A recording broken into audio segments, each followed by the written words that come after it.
अब आगे कथा आती है। सुखदेव जी सुनाते हैं कि वेहदवृत नामक एक राजा थे जिनके 2 रानियां थी, परंतु संतान नहीं थी। बड़े दुखी थे, मुझे कैसे भी संतान चाहिए, वंश आगे बढ़ जाए, कुल आगे बढ़ जाए। तो एक बार एक संत की वो खूब सेवा करते हैं, अच्छी सेवा की, तो संत प्रसन्न हुए।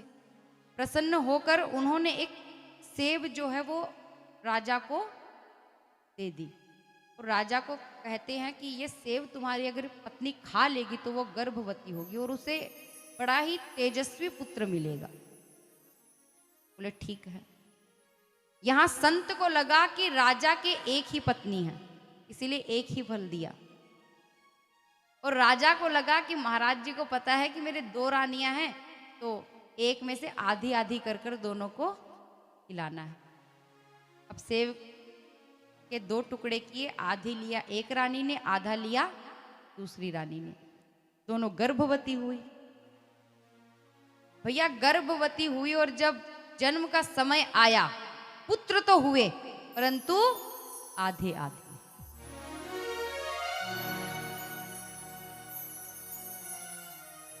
अब देखिए, पहले ऐसी अगर कुछ बातें हो जाए, जैसे ऐसी संतान होना, इनको बड़ा अशुभ मानते थे।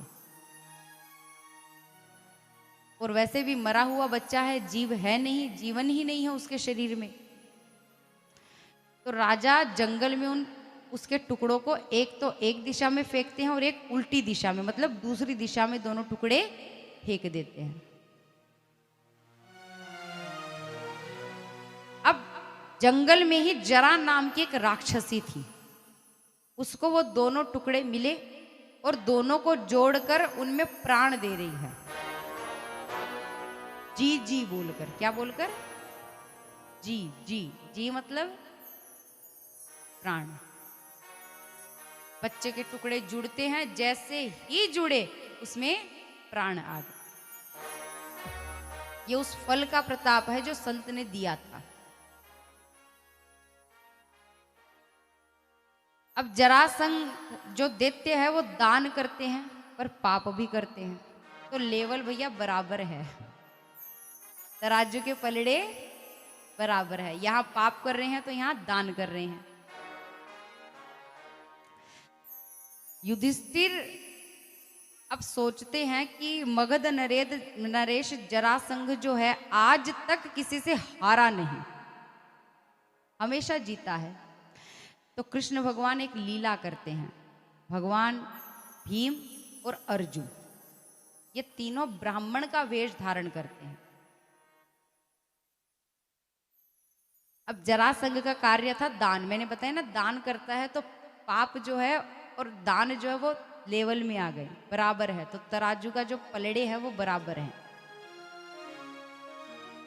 अब यहां ब्राह्मण का वेश धारण कर कर तीनों जरासंध के महल के बाहर खड़े हैं, क्योंकि वो सुबह सुबह आता था और सबको दान करता था, सब ब्राह्मणों को।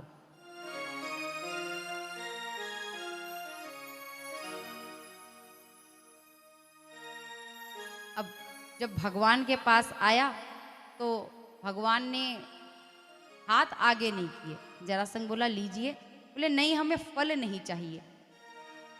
जरासंध बोलते हैं तो क्या चाहिए? बोले एक वचन दो, जो मैं मांगूंगा तुम दोगे मुझे। जरासंध बोला अच्छा क्या मांगोगे तुम? भगवान बोले तुम वचन तो दो पहले, जो मैं कहूंगा वो तुम्हें करना पड़ेगा। बोले कि तुम वचन में ज्यादा से ज्यादा क्या मांग लोगे? ये राज्य, ये संपत्ति मैं तुम्हें दे भी दूंगा तो आगे चलकर मैं कुछ ऐसा करूंगा, मैं इतना ताकतवर हूं कि मुझसे युद्ध में कोई नहीं जीत सकता, तो मैं वापस ले लूंगा युद्ध कर कर। फायदा क्या है? क्या चाहिए ये बताओ। यहां पर भगवान जब ये बोलते हैं कि मुझे वचन दो, तब यहां पर जरासंध थोड़ा जोश में आ जाते हैं। तो भगवान का अपमान जो है वो अर्जुन और भीम देख नहीं पाते, तो अर्जुन ने हाथ उठा लिया। ये तुम कैसे बात कर रहे हो, थोड़ा धीरे बोलो। तो भैया जो अर्जुन का अंगूठा था उस पर प्रत्यंचा जब चढ़ाते हैं ना तो निशान पड़ जाते हैं धनुष से, तो वो निशान दिख गया। निशान जब दिखा तो जरासंध बोलते हैं तुम ब्राह्मण नहीं, तुम क्षत्रिय हो, यहां क्या कर रहे हो। अब भगवान बोले कि देखो अब पता चल ही गया है तो पूरे ही सामने आ जाते हैं, छुपने का तो कोई सार है नहीं। भगवान बोलते हैं देखो क्रोध में तो आओ मत और सुनो मेरी तुम बात। हम चाहते हैं कि तुम हमारे साथ युद्ध करो। जरासंध बोलता है कृष्ण तुम ही समझदार, हम तुम्हें पागल दिखते हैं। एक बात बताओ, तुमने कभी सीधा काम किया भी है? बोले कि बोलते फिरते हो मैं भगवान हूं, मैं भगवान हूं। कहां के भगवान हो भैया, हमें तो दिखते नहीं हो तुम भगवान हो। तुम्हें है क्या ऐसा, तुम ये बताओ। अगर तुम भगवान हो तो बस मुझे इतना बता दो, तुमने इतनी लीलाएं कि तुम ये लीला नहीं कर सकते थे कि तुम जेल के बाहर जन्म लो? पैदा भी होते हो कहां? जेल में। बोले और तुम्हारा तो कहना ही क्या, तुम तो चोर हो, चोर। बोले कुछ मिला नहीं तो तुमने माखन ही चुराना शुरू कर दिया। बोले सब तो तुमसे ब्रज में परेशान थे। कोई काम सीधा करते भी हो या टेढ़ा ही चलते हो हमेशा? अर्जुन कहते हैं कि तो टेढ़े आदमी से भैया उलझते ही क्यों हो, सीधे चलो। भगवान इशारा करते नहीं, नहीं शांत हो जाओ, हमें हमारा काम बनाना है। और जब काम बनाना हो तो राजनीति यही है कि शांति से धैर्य से बात करो। बोले ठीक है। प्रभु शांत हो जाते हैं, शांत हो गए। फिर भगवान कहते हैं कि भीम से तुम्हें युद्ध करना होगा, मैं भीम को तुम्हारे साथ युद्ध के लिए चुनता हूं। बोले ठीक है। फिर युद्ध शुरू होता है। 27 दिन तक लगातार युद्ध चला। किसका? भीम का और जरासंध का। अब देखिए थोड़ा पीछे आइए। मैंने सुनाया था कि 2 टुकड़े थे शरीर के बालक के, उन्हें जोड़ा तब एक जरासंध बना। अब बात यह है कि जब तक इसके टुकड़े नहीं होंगे शरीर के तब तक प्राण नहीं जाएंगे। अब जब अगला दिन युद्ध का आया तब भीम चिंता में बैठे हैं। भीम कहते हैं प्रभु मैं कैसे जीतूंगा समझ नहीं आ रहा, हारता ही नहीं है।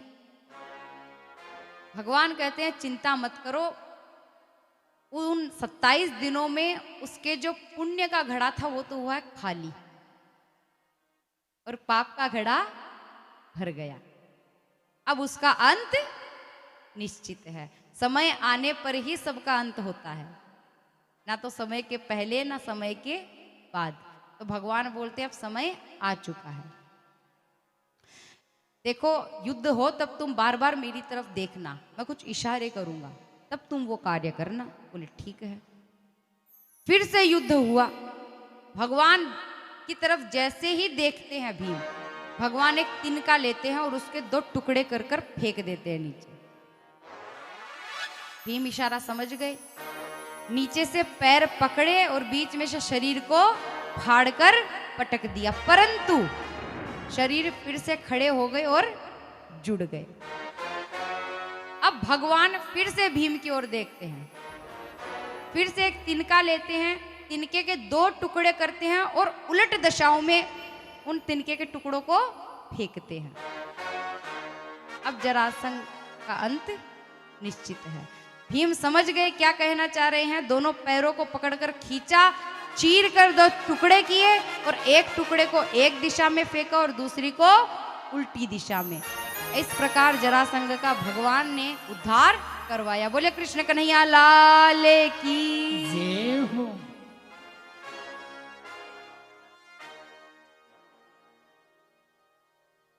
अब जरासंध के महल में 20,800 राजा कैद थे। कितने? उन सबको भगवान ने छुटवाया, मुक्त करवाया।